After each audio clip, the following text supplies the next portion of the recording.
थुंग थुंग कंधे पर बोरा लटकाए दिन भर गलियों में भटकता रहता।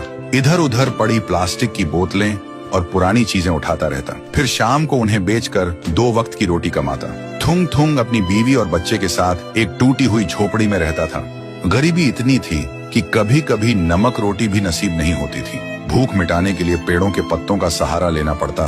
फिर भी थुंग थुंग ने कभी चोरी का सहारा नहीं लिया। एक दिन थुंग थुंग थका हारा श्मशान के पास बैठा था। शाम ढल चुकी थी और हवा में जले हुए लकड़ों की बू थी। तभी उसे मिट्टी के नीचे से हल्की सी रोशनी चमकती दिखी। वह धीरे से उठा और मिट्टी खोदने लगा। कुछ ही देर में उसे जमीन के अंदर से एक पुराना सा लोहे का घंटी वाला दिया मिला। जैसे ही उसने उसे उठाया, एक भारी आवाज गूंजी, जो भी इस दिए को जगाएगा उसकी हर इच्छा पूरी होगी, लेकिन बदले में उसकी सबसे प्यारी चीज चली जाएगी। थुंग थुंग का दिल जोर जोर से धड़कने लगा। वह मन ही मन सोचने लगा, सबसे प्यारी चीज मतलब क्या? वह घर लौटा और बीवी को सब बताया। बीवी ने ध्यान से सुना। उसकी आंखों में डर भी था और थोड़ी सी उम्मीद भी। फिर बोली, 3 दिन से बच्चा भूखा है, क्यों ना पहले खाना मांग ले। थुंग थुंग ने कांपते हाथों से दिया जलाया और धीरे से बोला, हे दिए, मेरे भूखे बच्चे के लिए अनाज दे दो, बस पेट भर खाना दे दो। अचानक पूरी झोपड़ी अनाज और रोटियों से भर गई। बीवी खुशी से रो पड़ी।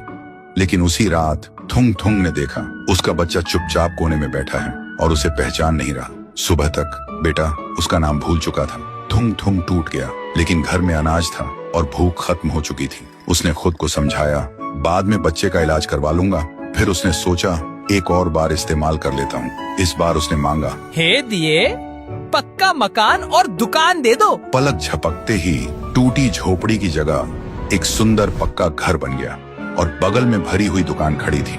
थुंग थुंग खुशी से बीवी के पास दौड़ा, लेकिन उसने देखा उसकी बीवी पत्थर की मूर्ति बन चुकी थी। थुंग थुंग चीखता रहा, रोता रहा और कोने में रखा वह दिया हंसता रहा, क्योंकि शर्त वही थी, हर बार सबसे प्यारी चीज खोना। अब थुंग थुंग के पास बड़ा घर था, पर वह पूरी तरह अकेला पड़ गया था। वह रोते हुए पत्थर बनी बीवी को गले लगाकर बोला, मुझे ये अमीरी जिंदगी नहीं चाहिए।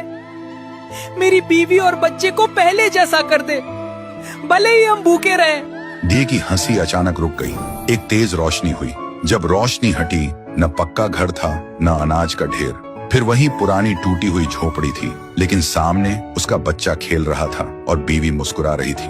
थुंग थुंग ने सुकून की सांस ली और उस मनहूस दिए को वापस श्मशान ले जाकर मिट्टी में हमेशा हमेशा के लिए दफना दिया।